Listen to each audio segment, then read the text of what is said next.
महाराष्ट्रात विधानसभा निवडणुकांच्या निकालानंतर राज्यात महायुतीचं सरकार स्थापन झालं, पण या निकालावर अनेकांनी संशय व्यक्त केला।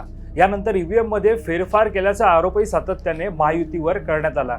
महाराष्ट्र विधानसभा निवडणुकीत संध्याकाळी 6 वाजल्यानंतर झालेल्या मतदानाच्या आकडेवारीवर विरोधी पक्षांनी आक्षेप नोंदवलाय। याच पार्श्वभूमीवर काँग्रेस नेते आणि खासदार राहुल गांधी यांनी पत्रकार परिषद घेतली। या पत्रकार परिषदेत राहुल गांधींनी ईव्हीएम मध्ये कशा प्रकारे फेरफार झाला, मतदान कसे वाढले याबद्दल सविस्तर भाष्य केलंय। विशेष म्हणजे कोणतेही आरोप न ठेवता राहुल गांधींनी 3 प्रश्न निवडणूक आयोगासमोर ठेवलेत।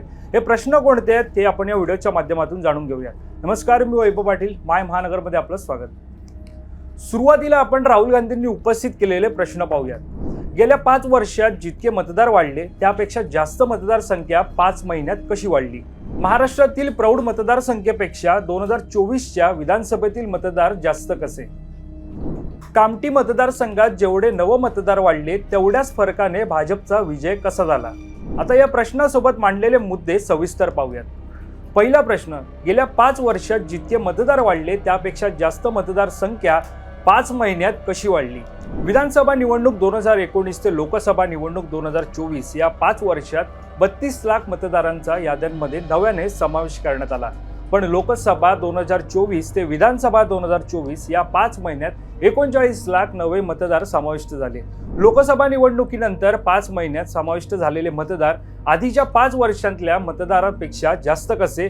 हे 39 लाख मतदार कोण आहेत? अख्ख्या हिमाचल प्रदेशामध्ये 39 लाख मतदार आहेत आणि तेवढे नवे मतदार महाराष्ट्रातील मतदारांच्या याद्यांमध्ये समाविष्ट कसे झाले असा मुद्दा राहुल गांधींनी उपस्थित केला। दुसरा प्रश्न, महाराष्ट्रातील प्रौढ मतदार संख्येपेक्षा 2024च्या विधानसभेतील मतदार जास्त कसे? हा प्रश्न उपस्थित करत राहुल गांधी म्हणाले की महाराष्ट्राच्या एकूण लोकसंख्येपेक्षाही महाराष्ट्रातील एकूण नोंदणीकृत मतदार जास्त कसे होतात? सरकारच्या आकडेवारीनुसार महाराष्ट्राची लोकसंख्या 9.54 कोटी आहे, पण निवडणूक आयोगासमोर महाराष्ट्रात त्याहून जास्त म्हणजे 9.7 कोटी मतदार आहेत। लोकसंख्येपेक्षा मतदारांची संख्या जास्त आहे, त्यामुळे महाराष्ट्रात अचानक हे मतदार तयार करण्यात आले आहेत असा दावा राहुल गांधींनी केला। तिसरा प्रश्न, कामठी मतदारसंघात जेवढे नवे मतदार वाढले तेवढ्याच फरकाने भाजपचा विजय कसा झाला? काँग्रेसला लोकसभेत कामठी विधानसभा मतदारसंघात 1.36 लाख मतं मिळाली। विधानसभेत आम्हाला तिथेच 1.34 लाख मतं मिळाली। यात फारसा फरक पडलेला नाही, पण या काळात या मतदारसंघात 35,000 नव्या मतदारांचा समावेश झालाय। दुसरीकडे भाजपला लोकसभेमध्ये 1.9 लाख मतं मिळाली होती। विधानसभेत त्यांना 1.75 लाख मतं मिळाली। यातले बहुतेक मतदार हे नव्याने समाविष्ट झालेल्या 35,000 मतदारांमधून आले आहेत। हे फक्त एका मतदारसंघातलं नाही आहे, हे अनेक मतदारसंघांमध्ये दिसतंय। शिवसेना, काँग्रेस, राष्ट्रवादी मतदारसंघामध्ये हे दिसून आलेलं आहे असा दावा सुद्धा राहुल गांधींनी यावेळी केला।